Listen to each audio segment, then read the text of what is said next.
Sarah Martinez walked through the emergency room doors at 6 a.m. sharp, her white sneakers squeaking against the polished hospital floor. She tied her long black hair into a neat bun and clipped her badge to her scrubs. To everyone at Metropolitan General Hospital, she was just another nurse starting her shift. But Sarah carried secrets that would shock even her closest colleagues. The morning rush began immediately. Ambulances screamed into the bay, bringing victims from a multi-car accident on the interstate. Sarah moved with practiced efficiency, checking vital signs, starting IVs, and comforting frightened patients. Her hands were steady, her voice calm, even when chaos erupted around her. Dr. Richard Hartwell, the chief surgeon, strutted into the trauma bay like he owned the place. He was known for his surgical skills, but equally famous for his enormous ego. Nurses whispered about his condescending attitude and his habit of treating them like servants rather than medical professionals. "Nurse Martinez," Dr. Hartwell called out sharply as Sarah tended to an elderly woman with chest pain. "I need coffee, black. And make sure it's hot this time."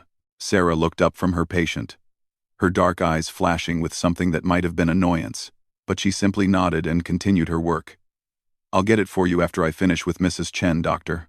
"Now would be better," Hartwell replied, his voice dripping with authority. "The patient can wait a few minutes." "My surgery schedule cannot." Other nurses exchanged glances. They had seen this scene play out countless times before.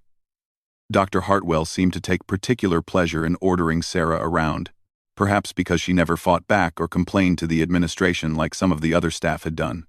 Sarah gently squeezed Mrs. Chen's hand and whispered something in Spanish that made the older woman smile despite her pain. Then she stood and walked to the break room to get the doctor's coffee. Her movements were fluid, almost graceful, like someone accustomed to moving silently and efficiently. When she returned with the steaming cup, Dr. Hartwell was scrubbing in for an emergency appendectomy. "About time," he muttered, accepting the coffee without looking at her. "And Sarah? After my surgery, I need you to organize my office files. The cleaning crew clearly doesn't understand my system." "Also," Sarah nodded again, that same unreadable expression on her face. "Of course, doctor." The appendectomy went smoothly, with Sarah assisting as the circulating nurse. She anticipated Dr. Hartwell's needs before he asked, handing him instruments and adjusting equipment with precision that impressed even the experienced surgical technicians. But Hartwell barely acknowledged her contributions. "Good work, everyone," he announced as they finished. "Especially you, Martinez. You're finally learning how to properly assist in surgery. Maybe there's hope for you yet." The other staff members rolled their eyes at his patronizing tone. Sarah simply smiled and began cleaning up the operating room. She worked methodically, checking every surface, ensuring all instruments were accounted for, and preparing the room for the next procedure. As she worked alone, Sarah's phone buzzed with a text message. She glanced around to make sure no one was watching, then checked the screen. The message was brief. "Package delivered. Target acquired. Awaiting further instructions." Sarah deleted the message immediately and continued cleaning. Her expression never changed, but her movements became slightly more tense. She finished her tasks quickly and headed to Dr. Hartwell's office to organize his files as requested. The office was a mess of medical journals, patient charts, and personal papers scattered across every surface. Sarah began sorting through the chaos with the same methodical approach she used in surgery. But as she worked, she also noticed things that others might miss. A locked drawer that seemed out of place, a safe hidden behind a medical diploma, financial documents that didn't quite add up. Her trained eye cataloged every detail while her hands organized files and papers. Years of specialized training had taught her to observe everything while appearing to notice nothing. She photographed several documents with a tiny camera disguised as a pen clip, then continued her work as if nothing had happened. Dr. Hartwell returned to find his office transformed. Everything was perfectly organized, labeled, and easy to find. For a moment, he seemed almost impressed. "Well, I suppose you're good for something after all," he said grudgingly. Sarah smiled politely. "Is there anything else you need, doctor?" "Not right now." but I expect you to maintain this level of organization going forward. And next time, try to work faster. I had to wait 5 whole minutes to find my research notes. As Sarah left the office, she passed the emergency room where a new patient was being wheeled in. The man on the stretcher was unconscious, his body covered in tactical gear despite the civilian clothes someone had thrown over him. Blood seeped through bandages on his shoulder and leg. His face was pale but strong-jawed, with scars that spoke of battles fought in distant places. Sarah's training kicked in immediately. She could tell from the man's build and the particular way his muscles were developed that he was military. Special forces, most likely. The type of wounds and the pattern of scars confirmed her suspicions. This was a warrior, brought low by injuries that would have killed most people. As the trauma team worked to stabilize him, Sarah found herself assigned to monitor his vital signs. She watched his heart rate and blood pressure with professional concern. But something about him seemed familiar. The way his hair fell across his forehead, the shape of his hands, even relaxed in unconsciousness. "What's his story?" she asked the paramedic who had brought him in. Found him collapsed outside a downtown hotel. No identification, but someone called 911. Looks like he's been through hell. Could be military, based on the scars and his physical condition. Sarah nodded and continued her observations. As she adjusted his IV line, the man's eyes suddenly fluttered open. For just a moment, they focused on her face with startling intensity. His lips moved slightly, as if trying to speak, but no sound came out. Then he slipped back into unconsciousness. But in that brief moment of awareness, Sarah had seen recognition in his eyes. He knew her. And more importantly, she was beginning to remember where she had seen him before, in a place very far from this hospital, in a time when both of their lives had been very different than they were now. The rest of her shift passed in a blur of routine tasks, but Sarah's mind kept returning to the mysterious patient. Who was he? What had brought him to her hospital? And most importantly, did his presence here mean that her carefully constructed new life was about to come crashing down around her? The next morning, Sarah arrived at the hospital earlier than usual. She had spent most of the night thinking about the wounded man in the ICU. Her research into the hospital's patient database had revealed very little. John Doe, the name they had given him, remained unconscious but stable. His injuries were consistent with combat wounds, but there were no official records of any military operations in the area. Sarah made her way to the ICU, telling herself she was just doing her job by checking on a patient. But deep down, she knew her interest was more personal than professional. The man's face had haunted her dreams, triggering memories she had worked hard to suppress. As she entered his room, she found Dr. Hartwell already there, examining the patient's chart with unusual interest. This surprised her, since Hartwell typically focused only on surgical cases and rarely bothered with patients who weren't candidates for his operating table. "Ah, Martinez," Hartwell said without looking up. "Just the person I wanted to see. I'm assigning you as this patient's primary nurse. He seems to be responding better to female voices. And frankly, most of our other nurses find him intimidating." Sarah glanced at the sleeping man. Even unconscious, there was something dangerous about him. His body was clearly trained for violence, with scars that told stories of missions in hostile territories.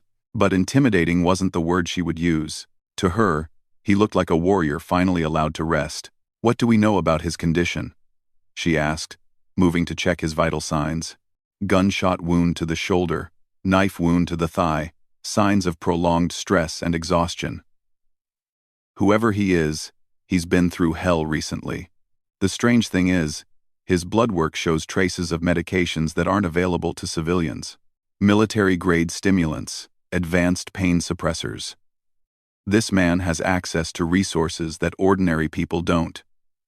Sarah nodded, filing away this information while appearing only mildly interested. She began her routine checks, monitoring his breathing, adjusting his IV, and recording his responses. As she worked, she noticed things that Dr. Hartwell had missed. The man's hands bore calluses in specific patterns that came from handling certain types of weapons. His muscle development suggested years of specialized training, and most tellingly, he had a small scar behind his left ear that she recognized. Marcus Thompson, Navy SEAL. She had worked with him 3 years ago on a classified mission in Eastern Europe. He was part of an elite team that had been sent to extract a high-value intelligence asset from behind enemy lines. Sarah had been that asset. Her cover then had been as a cultural attaché at the American Embassy, but her real job was far more complex. She was a CIA operative, one of the agency's most skilled field agents, specializing in deep cover operations in hostile territories.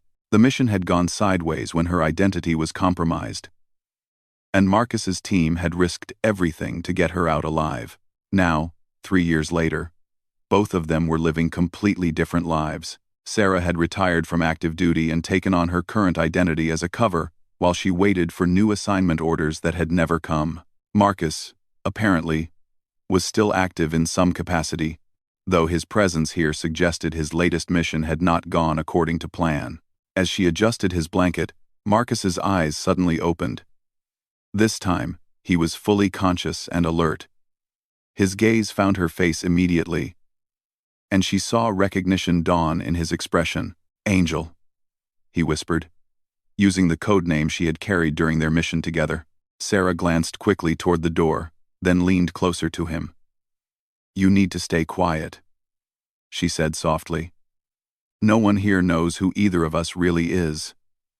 I won. Marcus tried to sit up but winced in pain. "What are you doing here?" "I thought you were retired, supposedly." "Long story." Sarah helped him settle back against his pillows. "What about you? What happened?" "Mission went bad. Had to extract without support. Been running for 3 days." His voice was barely audible, but his eyes remained sharp and focused. "They're still looking for me." Sarah felt her blood run cold. If hostile forces were tracking Marcus, her own cover could be compromised. She had built a careful life here over the past 2 years, creating a believable history as Sarah Martinez, nursing school graduate from Texas.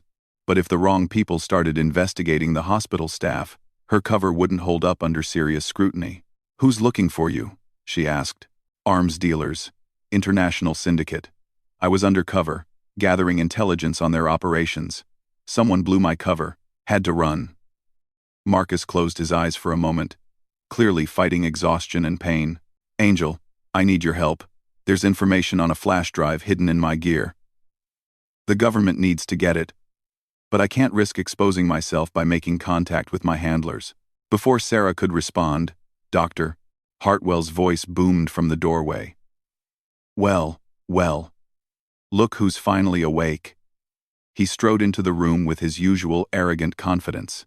"I hope Nurse Martinez here has been taking good care of you. She's one of our more competent staff members, though that's not saying much."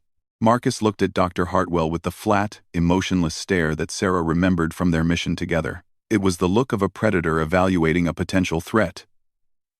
"She's been fine," he said simply. Hartwell seemed oblivious to the dangerous undertones in the room. Good. Now, we need to discuss your situation. You were brought in without identification, which means we have no way to contact family or process insurance claims. The hospital administration is going to need some answers soon." "I'll handle the paperwork," Marcus replied. "Just need a few more hours to get my strength back." "I'm afraid it's not that simple," Hartwell said, pulling out his tablet to review the patient's chart. "Hospital policy requires us to contact the authorities when we have unidentified patients with suspicious injuries, gunshot wounds, knife wounds, signs of recent combat activity. This all has to be reported." Sarah saw the muscles in Marcus's jaw tighten. If the police started investigating, it wouldn't take long for them to discover that John Doe's fingerprints were classified at the highest levels of government security. That kind of attention could expose both of them and potentially compromise ongoing operations. "Doctor," Sarah interrupted smoothly, "maybe we should let the patient rest a bit longer before we worry about paperwork. His vitals are still unstable, and stress could cause complications." Hartwell waved her off dismissively. That's not your concern, Martinez. Medical decisions are made by doctors, not nurses. I think you sometimes forget your place in the hospital hierarchy. The comment hung in the air like a challenge. Sarah felt something cold and hard settle in her chest. For 2 years, she had tolerated Hartwell's condescending attitude, playing the role of the submissive nurse who knew her place. But hearing him dismiss her judgment when lives were potentially at stake triggered responses that went far deeper than her nursing training. Marcus must have sensed the change in her demeanor, because his eyes sharpened with interest. The Marcus she had known was an expert at reading people, and he could clearly tell that there was more to Nurse Sarah Martinez than met the eye. Perhaps, Marcus said carefully, the nurse has a point. I'm feeling quite weak, and I'd hate for my condition to deteriorate because of premature stress. Hartwell snorted. I'm sure you'll be fine. The police should be here within the hour to ask you some questions. Until then, Martinez will continue monitoring your condition. Try not to let her inexperience worry you. As Hartwell left the room, Sarah and Marcus exchanged a look that carried the weight of their shared history and the danger of their current situation. They had less than an hour to figure out how to protect both of their identities, while ensuring that Marcus's intelligence reached the right people. How long have you been dealing with that? Marcus asked quietly. 2 years, Sarah replied, checking the hallway to make sure they weren't overheard. And you haven't killed him yet? The angel I knew wouldn't have shown that kind of restraint. Sarah smiled grimly. The angel you knew had different priorities. Sarah Martinez just wants to keep her head down and do her job. Well, Marcus said, it looks like Sarah Martinez is about to get a lot more complicated.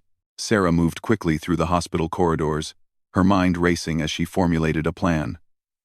She had 45 minutes before the police arrived to question Marcus, and she needed to secure his gear before anyone else discovered what he was carrying. The flash drive he mentioned could contain intelligence that was worth killing for, which meant every minute of delay increased the danger for both of them. She made her way to the hospital's lost and found department, where personal effects from emergency patients were stored until claimed. Using her hospital ID and a fabricated story about needing to inventory a patient's belongings, she gained access to the storage room. Marcus's tactical gear had been hastily stuffed into a plastic bag, still stained with his blood. Working quickly, Sarah examined every piece of equipment with the thoroughness her training had ingrained in her. Hidden in a secret compartment of his vest, she found what she was looking for. An encrypted flash drive no bigger than her thumbnail. She palmed it smoothly and continued her search, finding also an encrypted satellite phone and several other devices that confirmed Marcus was on an active mission. As she prepared to leave, footsteps echoed in the hallway outside. Sarah quickly resealed the bag and adopted the casual posture of someone doing routine inventory work. Dr. Hartwell appeared in the doorway, his expression suspicious. "What are you doing here, Martinez?" he demanded. "I thought I assigned you to monitor our John Doe patient." "Just checking on his personal effects, doctor. Hospital policy requires us to inventory everything for insurance purposes." Sarah held up her clipboard, which contained genuine hospital forms that she had grabbed to support her cover story. Hartwell's eyes narrowed. "Since when do nurses handle insurance documentation?" "That's administrative work. Mrs. Peterson from administration asked me to help out since they're short-staffed today," Sarah replied smoothly. "I was just finishing up." "Well, finish faster. I want you back in that patient's room before the police arrive." "And Martinez?" "In the future, stick to nursing duties. We have other people to handle paperwork." Sarah nodded submissively and left the storage room, but internally she was cataloging details about Hartwell's behavior. His suspicions seemed excessive for such a routine matter. Most doctors wouldn't even notice what nurses were doing in the administrative areas of the hospital, let alone question them about it. Either Hartwell was naturally paranoid, or he had reasons to be concerned about people investigating patient belongings. Back in Marcus's room, she found him sitting up slightly, looking more alert despite his injuries. His trained eye immediately noticed the subtle bulge where she had hidden the flash drive in her pocket. "Any problems?" he asked quietly. "Got what you needed. But we have another issue.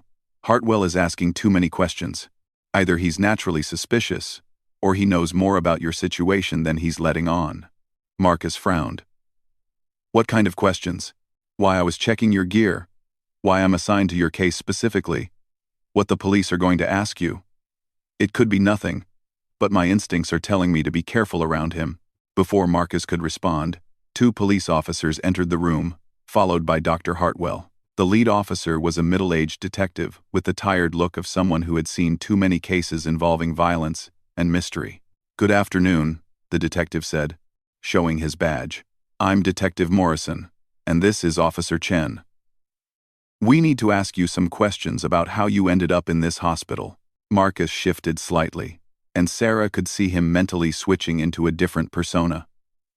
The dangerous operative was replaced by someone who seemed confused and vulnerable.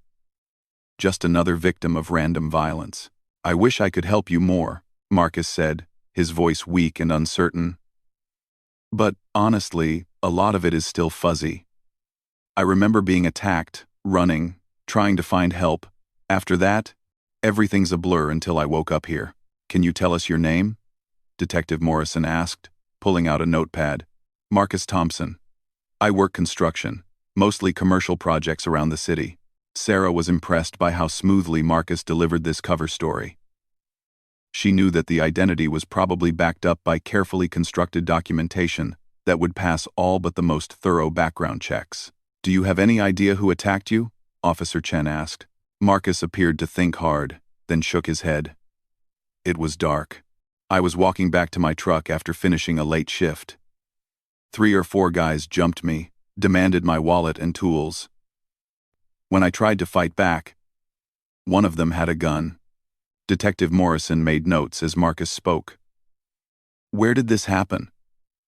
"Downtown, near the construction site on 5th Street. I managed to get away, but I was hurt pretty bad. I guess I just kept moving until someone found me and called for help." Dr. Hartwell listened to this exchange with intense interest, and Sarah noticed that he seemed to be evaluating Marcus's responses rather than simply observing the questioning. Again, his behavior struck her as odd for a doctor whose only concern should be his patient's medical welfare. "We'll need to file a formal report," Detective Morrison said. "But for now, focus on recovering. If you remember anything else about the attack, here's my card." After the police left, Dr. Hartwell lingered in the room. "Well, that was certainly interesting," he said. "Random street crime can be so unpredictable. You're lucky to be alive, Mr. Thompson." "Yes," Marcus agreed. "Very lucky." Hartwell turned to Sarah. "Martinez, I want you to keep a close eye on Mr. Thompson's recovery. Make sure he gets everything he needs, and let me know immediately if his condition changes in any way." After Hartwell left, Sarah and Marcus remained silent for several minutes, both processing what had just occurred. Finally, Marcus spoke. "He knows," he said quietly.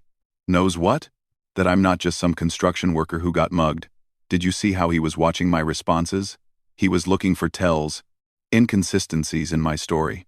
Sarah had noticed the same thing. "But how could he know? Your cover identity should be solid. Unless someone tipped him off, or unless he has access to information that civilians shouldn't have." Sarah felt the pieces of a larger puzzle starting to come together in her mind. "Marcus, what if your cover wasn't blown by accident? What if someone inside the system exposed you?" "You mean a mole?" "It's possible. But why would they want me brought here specifically? Maybe because they knew I was here. Maybe this whole thing is a trap designed to flush me out of retirement." The implications of this possibility were terrifying. If Sarah's cover had been compromised, then everything she had built over the past 2 years was in danger. Worse, if hostile forces knew her location and had orchestrated Marcus's presence here, then they might be planning something far more dangerous than simple exposure. "We need to get that intelligence to the right people," Marcus said. "And we need to figure out if Hartwell is involved in whatever's happening here." Sarah nodded. "I can use hospital computers to send encrypted messages to our old contacts. But if we're right about this being a trap, then we need to be prepared for things to get much more dangerous very quickly." "How dangerous are we talking about?"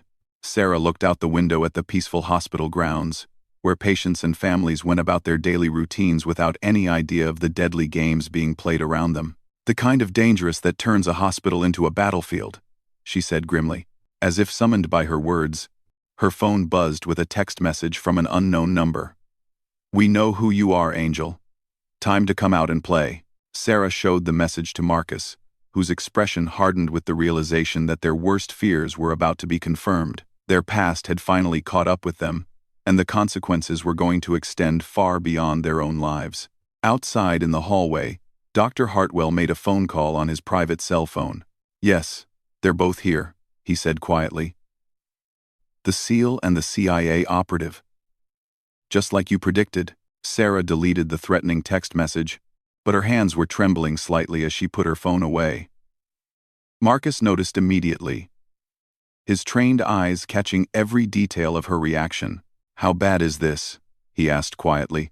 "Bad enough that we need to assume everyone in this hospital could be compromised," Sarah replied. "If they know my code name, then they have access to classified information at the highest levels." She moved to the window and carefully scanned the parking lot below. Her training kicked in automatically as she looked for anything unusual. Vehicles that seemed out of place, people loitering without apparent purpose, patterns of movement that suggested surveillance. What she saw made her blood run cold. "Marcus, we have a problem." 3 black SUVs in the parking lot, positioned to cover all the exits. 2 men in hospital scrubs near the main entrance, who definitely aren't medical staff, and someone with a long-range camera on the roof across the street. Marcus tried to sit up further, wincing as his wounds protested. "How many total?" "I count at least 8 that I can see. Probably more inside the building already." Sarah began mentally calculating their options, none of which were particularly good. The flash drive you're carrying must contain something incredibly valuable for them to mount this kind of operation. It's the complete financial records of an arms-dealing network that spans 12 countries. Bank accounts, shipping manifests, client lists, everything. If this gets to the right people, it could bring down one of the largest illegal weapons operations in the world. Sarah understood immediately why so many people were willing to kill for that information. An arms-dealing network of that size would have clients in government, military, and criminal organizations worldwide. The intelligence could prevent wars, stop terrorist attacks, or expose corruption at the highest levels of power. "We need to get that drive to your handlers before they can stop us," she said. "But first, we need to figure out how much Dr. Hartwell knows about our real identities." As if summoned by her words, Hartwell appeared in the doorway again.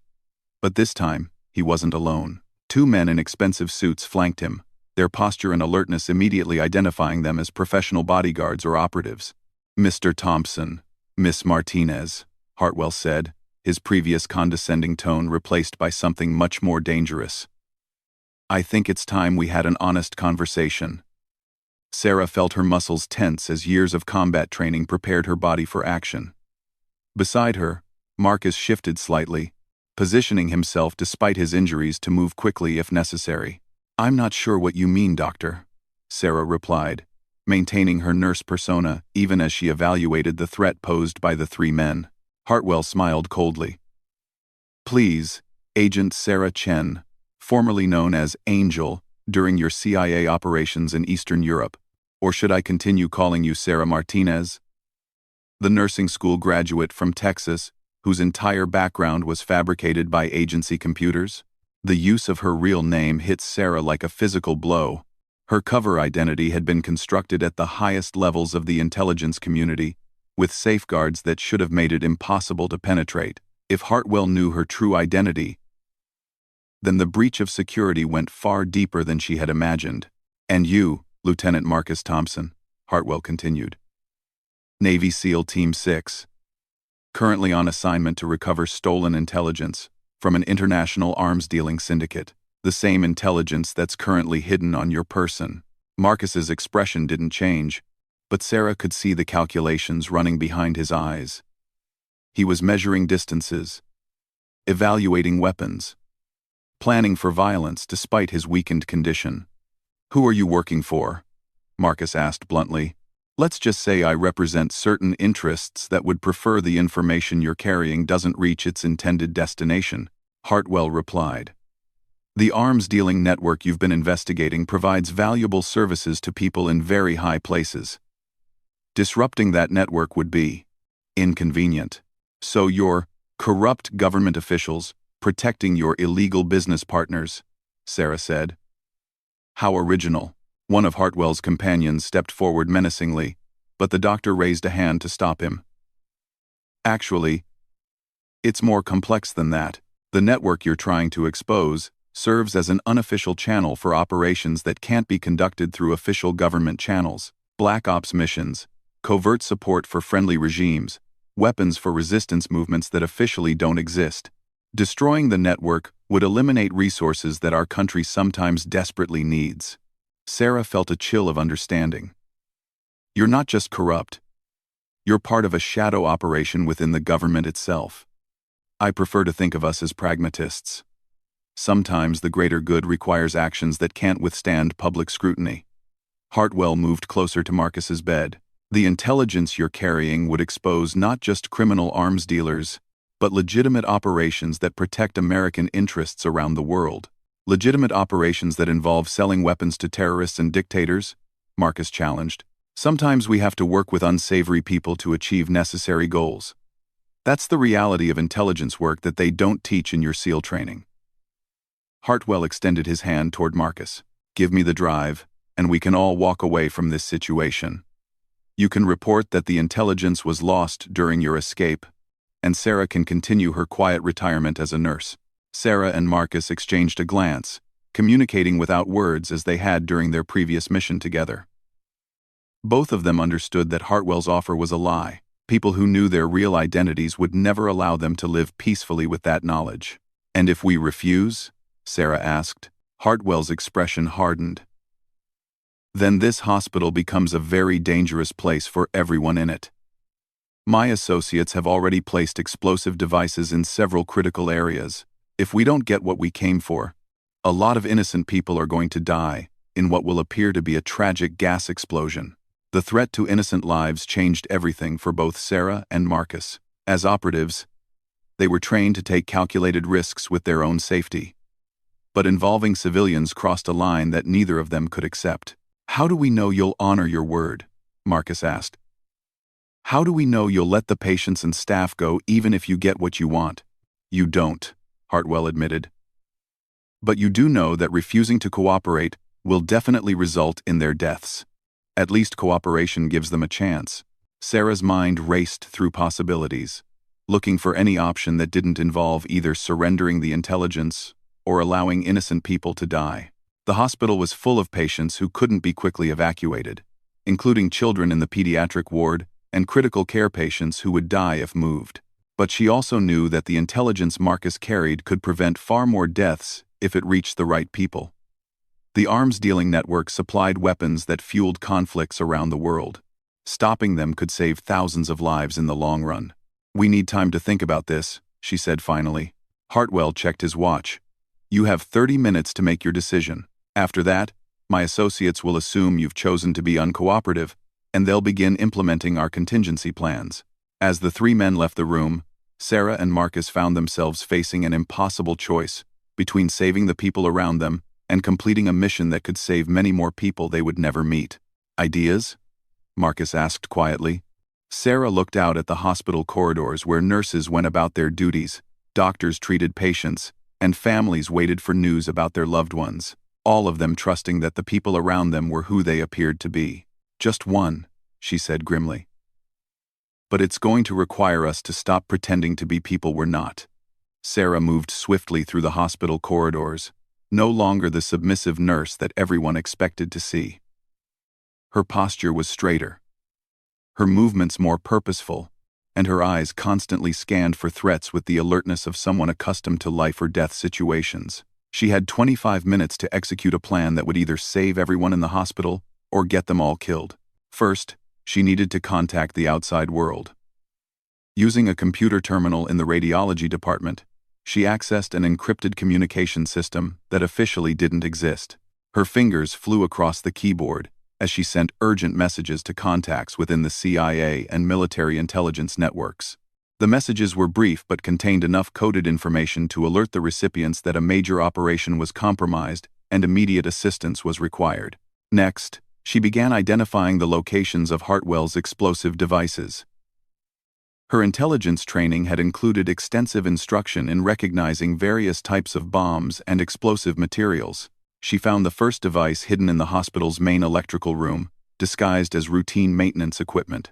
The second was in the basement near the oxygen supply lines. The third was positioned to bring down the main support structure of the building. All three devices were sophisticated and professionally installed, confirming that Hartwell's organization had significant resources and expertise. More troubling, they were rigged with multiple triggers, meaning that simply disarming them manually would likely cause them to detonate. These bombs were designed by someone who understood how trained operatives would try to neutralize them. As she worked, Sarah became aware that she was being followed. The man trailing her was good, but not quite good enough to completely escape detection by someone with her level of training. She led him on a seemingly random path through the hospital, while mentally mapping his position and looking for an opportunity to turn the tables. Her chance came in the hospital's laundry facility. A maze of industrial washing machines and drying equipment that created numerous blind spots and concealment opportunities. Sarah ducked behind a bank of dryers and waited. When her pursuer rounded the corner, she struck with lethal efficiency.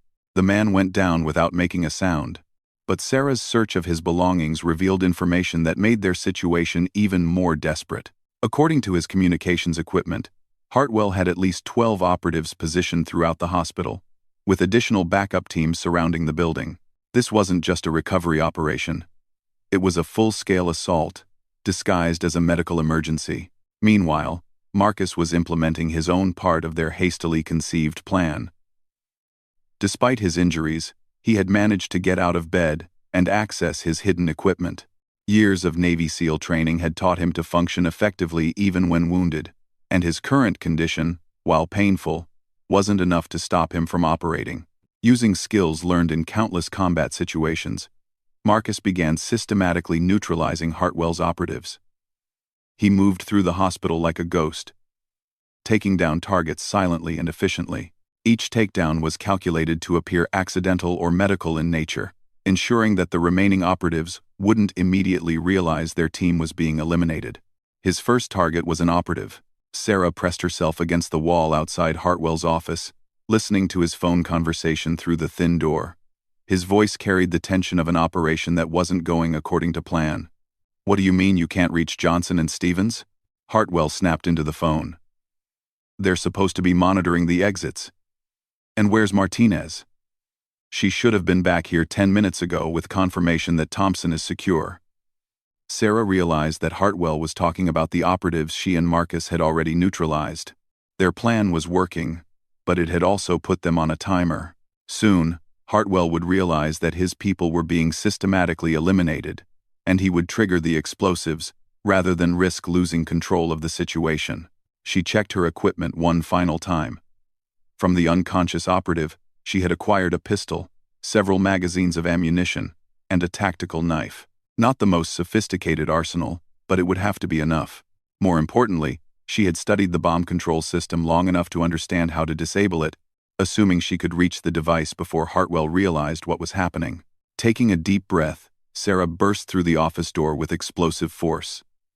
Hartwell spun around from his position behind a bank of computer monitors, his hand reaching for a weapon on his desk. But Sarah was faster, her years of combat training allowing her to cross the room in seconds and pin him against the wall before he could draw his gun. "Hello, Doctor," she said, pressing the barrel of her pistol against his temple. "I think it's time we had that honest conversation you mentioned." Hartwell's eyes widened as he saw the transformation in the woman he had dismissed and belittled for 2 years. Gone was the submissive nurse who fetched his coffee and organized his files. In her place was a highly trained operative who radiated lethal competence. "You can't stop this," Hartwell said, trying to maintain his composure despite the gun pressed against his head. "Even if you kill me, the bombs are on automatic timers. They'll detonate in 6 minutes whether I'm alive or not." Sarah glanced at the control panel and saw that he was telling the truth. Multiple countdown timers showed 5:47 and counting down. But her training had included extensive work with explosive devices, and she could see that the system had manual override capabilities. "Then you're going to help me disarm them," she replied.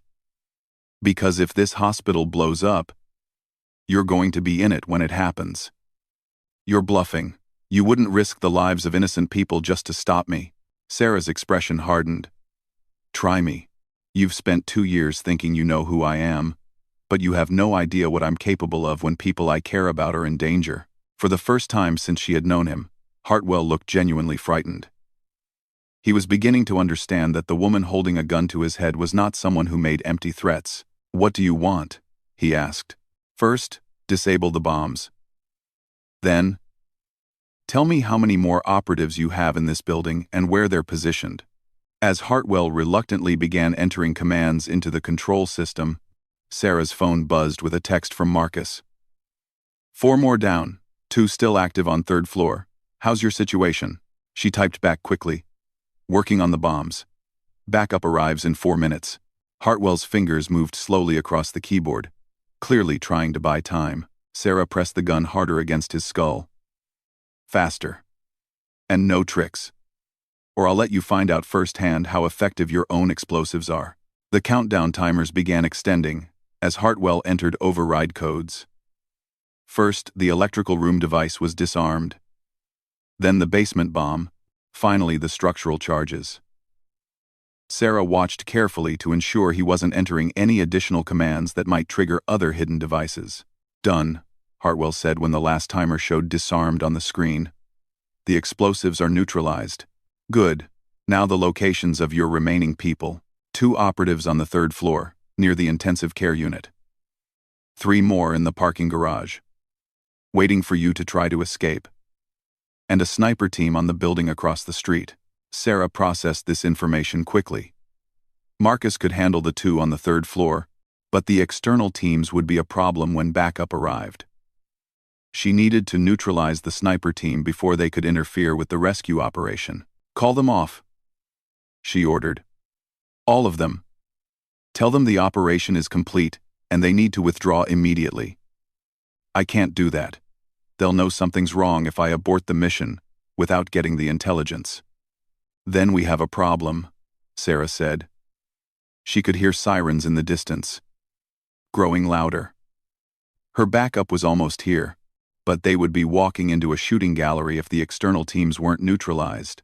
Suddenly, the office door exploded inward as Marcus burst through, moving with surprising speed despite his injuries. Behind him came 2 more of Hartwell's operatives, both armed and clearly intent on recapturing their primary targets. The next few seconds erupted into chaos.